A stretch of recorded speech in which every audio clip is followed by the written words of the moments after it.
তো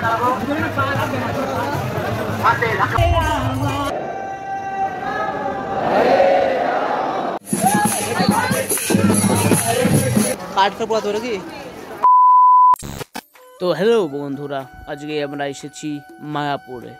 হ্যাঁ, ঠিক শুনেছ। তো আজকে আমরা এসেছি মায়াপুরে। চলো দেখা যাক এই রাতের বেলা মায়াপুর আরও কতটা বেশি সুন্দর হয়ে ওঠে।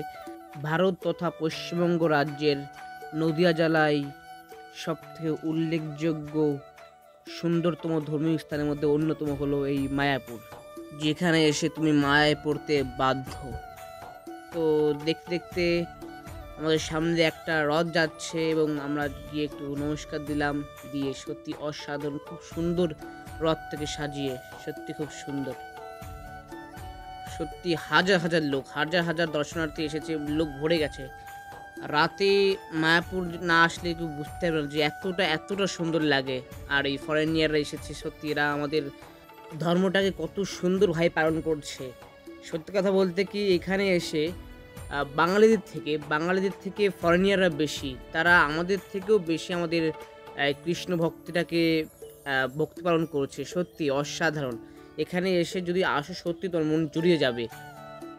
যে এই মায়াপুরে এসেছে সেই একমাত্র জানবে যে এই সৌন্দর্যটা বা এই শান্তিটা কতটা আনন্দের, মনটাকে শান্তিপূর্ণ করে তোলে।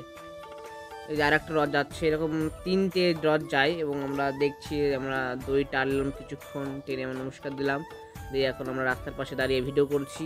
সত্যি মন জুড়িয়ে যাচ্ছে। আর সবার মুখে একটাই কথা, জয় জগন্নাথ, জয় জগন্নাথ, হরে কৃষ্ণ, হরে কৃষ্ণ। আর এরকম রথের পিছন বা সামনে দিয়ে একদল মেয়েরা এখন আস্তে আস্তে যাচ্ছে, খুবই সুন্দর লাগছে। তো কথা বলতে বলতে এখন আমাদের 9টা বাজে, আমাদের খিদে পেয়ে গেছে। তো আমরা কুপন কেটে রেখেছিলাম সন্ধ্যার সময় রাতের প্রসাদ খাওয়ার জন্য। তো আমরা চলে আসি গীতা ভবনে, যেখানে এসে দেখি যে মায়াপুরের পুরো সম্পূর্ণ থিম এখানে কেউ একজন বানিয়ে রেখেছে। আসলে মায়াপুর সম্পূর্ণ তৈরি হলে ঠিক রাত্রে এরকম দেখাবে, এখনও প্রপারলি পুরোপুরি রেডি হয়নি, তবুও যেটুকু আছে সত্যি খুব সুন্দর লাগছে। আর আমরা চলে আসলাম খাওয়ার জায়গায়। তো এসেই দেখি আমাদের প্লেট রেডি করা আছে, তো আমরা বসে পড়ি। তারা তোমাদের পরিবেশটা দেখাই।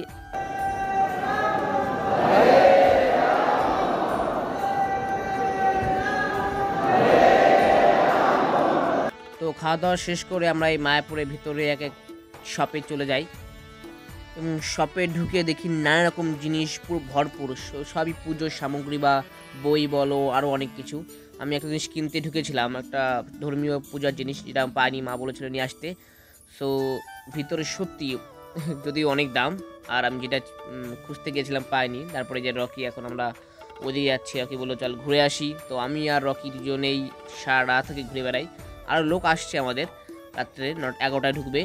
তো এখন আমি আর রকি দেখাচ্ছি, আর পরিবেশটা এত সুন্দর লাগছে। এখন বাজে রাত 12টা। এই 12টায় অনেকটাই লোক জনমানবহীন হয়ে যায়, মানে অনেকেই তারা আবার চলে যায় ফিরে।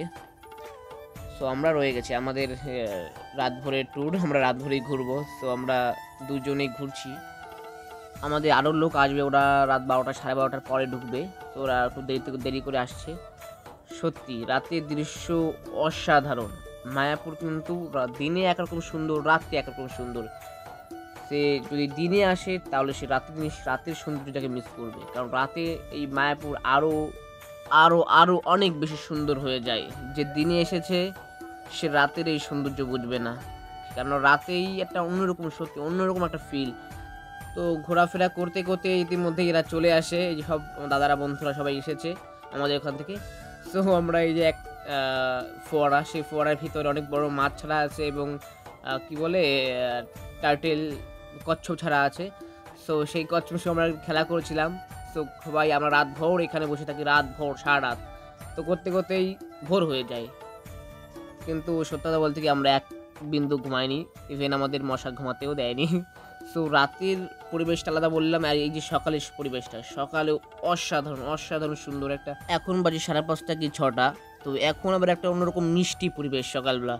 তারপর বলো ভিডিওটা কেমন লাগলো, আর তোমরা মায়াপুর কে কে এসেছো কমেন্ট করে জানিও, ভালো লাগলে শেয়ার করে দিও। ওকে বাই, দেখা হচ্ছে নেক্সট মায়াপুর পার্ট 2 ব্লগে।